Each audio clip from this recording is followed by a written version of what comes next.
2022년 4월 환경운동가 알렌 프루스, 그리고 2021년 8월 종교인 팀 휴이스.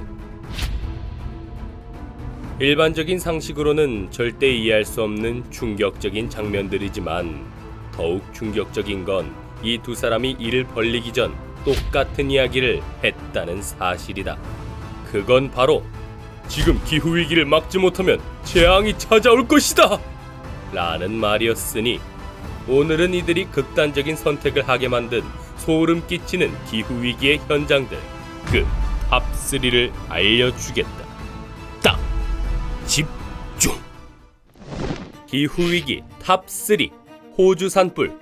2019년에 일어난 호주 산불은 그야말로 끔찍한 대참사였다. 대한민국 땅덩어리보다 더 거대한 산불이 무려 10개월 동안 계속됐기 때문이다. 이 지옥 같은 10개월 동안 호주 동남부 지역 하늘은 24시간 새빨갛게 물들었으며 일부 지역은 아예 방독면이 없으면 돌아다니지도 못할 정도였다고. 상황이 이런지라 호주 사람들은 이러다 호주가 통째로 불타는 거 아니야? 라는 공포에 휩싸일 수밖에 없었다.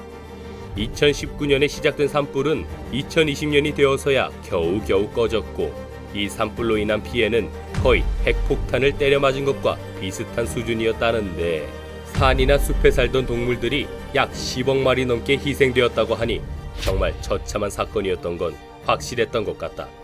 사실 호주는 산불이 매년 일어나는 세계적인 산불 위험 지역이긴 한데, 이 정도로 극심한 산불은 호주 역사는 물론 지구 역사를 통틀어도 얼마 없었단다.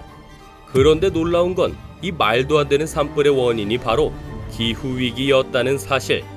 실제로 과학자들이 위성 관측 데이터를 분석해본 결과 지구온난화 때문에 호주 기온이 올라갔고, 그 결과 나라가 전체적으로 건조해졌으며 작은 불씨가 점점 더 큰 불씨로 번지면서 결국 이 말도 안 되는 최악의 산불이 발생했던 거였다고 한다.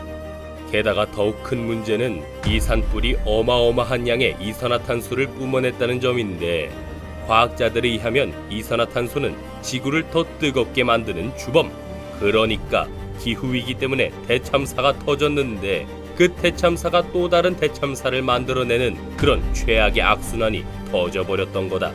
그러나 진짜 문제는 이 최악의 산불이 알고 보면 그저 시작에 불과했다는 건데. 기후위기 탑2 중국 양쯔강의 대홍수. 2020년 중국에서는 5월부터 무려 9월까지 4달 동안 어마어마한 폭우가 이어졌다. 이 폭우는 곧 중국 역사상 유례가 없는 최악의 홍수를 만들어냈고, 그 결과 하루아침에 집을 잃은 이재민들만 1,300만 명 이상 발생하고 말았다. 그런데 이렇게 압도적인 홍수가 발생하자 전 세계 사람들의 주목이 한 곳으로 쏠렸으니 바로 양쯔강에 위치한 세계 최대의 댐, 산샤댐이었다. 이 산샤댐은 무려 9년간의 공사로 만들어진 거대 시설로 최대 100억 톤의 물을 보관할 수 있는 초거대 댐이었는데, 문제는 이 댐이 만에 하나 넘치거나 붕괴하기라도 하면 중국 전역에 초대형 참사가 발생한다는 점이었다.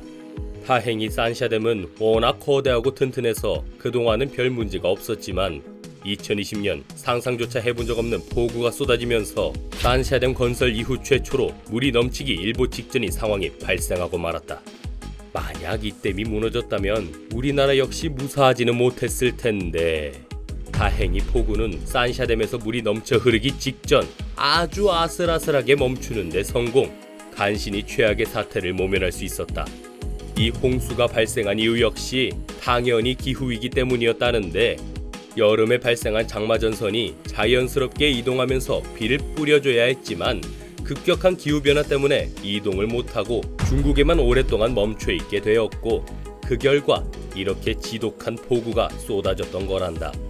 여기서 또 하나의 환장 포인트는 중국 근처인 대만 그리고 홍콩 같은 경우 중국이 폭우 때문에 미친 듯이 고생하던 그때 반대로 엄청난 가뭄이 찾아와 고생하고 있었다는 점. 한쪽에서는 지옥 같은 홍수, 그리고 다른 한쪽에서는 지옥 같은 가뭄.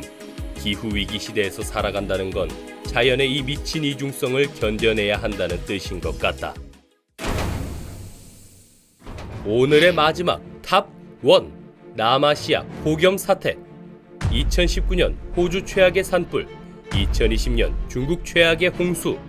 시간이 지날수록 점점 더 심각해지는 최악의 재난을 만들어낸 기후변화는 올해 2022년 남아시아 최악의 폭염 사태를 일으켜버리고 말았다. 현재 남아시아, 그 중에서도 대표적으로 인도 같은 경우 평균 기온이 무려 50도. 날씨가 어찌나 더운지 현재 인도에선 햇볕에 달궈진 오토바이를 이용해 핫케이크를 굽는 게 싹 가능이고, 심지어 하늘을 날던 새가 너무 더워서 추락해버릴 정도란다. 게다가 핸드폰이 더위를 못 견디고 뻗어버리는 바람에 인도 일부 지역에서는 통화가 안 될 정도고, 또한 14억 명이나 되는 인도 사람들이 단체로 에어컨을 하도 돌리는 바람에 인도 본토는 지금 전력 과부하에 걸려 발전소가 폭발하는 사건까지 일어나고 있단다. 그리고 인도 파키스탄에 위치한 거대 산맥 히말라야. 이 히말라야가 더위 때문에 녹아내리기 시작하면서 비도 안 왔는데 홍수가 일어나기까지. 그러니까 현재 남아시아의 상황은 하루하루가 아비규환이며 매일매일 새로운 대혼돈이 펼쳐지고 있다고 보면 된다. 근데 이걸 보고 그냥 아이고 참 힘들겠다 라고 생각하고 가볍게 넘어가면 절대 안 된다는데, 왜냐하면 현재 이 대폭염 때문에 인도에서 생산하고 있는 밀이 죽어나고 있기 때문이다. 인도는 현재 세계 최대의 밀 수출국 중 하나다. 세계 1위 수출국인 우크라이나가 전쟁 때문에 수출량이 급격하게 줄어들면서 인도가 우크라이나를 대신해 어마어마한 양의 밀을 수출하고 있는데, 그러나 폭염으로 인도의 밀이 다 죽어버리면서 현재 세계적으로 밀가루조차 구하지 못하는 등 식량 위기로 난리가 난 상황이다. 만약 인도 폭염이 이대로 계속되면 우리는 이제 과자나 빵 한 조각도 10만원, 20만원씩 주고 사 먹어야 할지도 모른다는데, 남아시아의 폭염은 그저 시작에 불과할 뿐 지구는 전체적으로 점점 더 뜨거워지고 있다니, 이거 들으면 들을수록 심장이 쫄깃해진다. 갑자기 나도 왜 이 사람들이 이렇게 극단적인 짓까지 해야 했던 건지 그 속마음이 아주 조금은 이해가 될 것 같다. 현재 해외에서 유행 중인 단어로 기후우울이라는 말이 있다. 기후위기로 벌어진 비극적인 변화 때문에 우울증에 시달리는 증상을 뜻한다. 자기 몸을 바쳐 기후위기의 심각함을 알린 알렌 브루스와 팀 휴이스. 내 생각엔 이 두 사람도 심각한 기후우울에 시달렸던 것 같은데, 하지만 나, 산타는 이렇게 생각한다. 우리 인간이 직접 나서서 행동하기 시작한다면 정말 많은 게 변할 수 있으리라고 말이다. 그러니 좌절하지 말고 우리도 다 같이 뭐라도 한번 해보자고.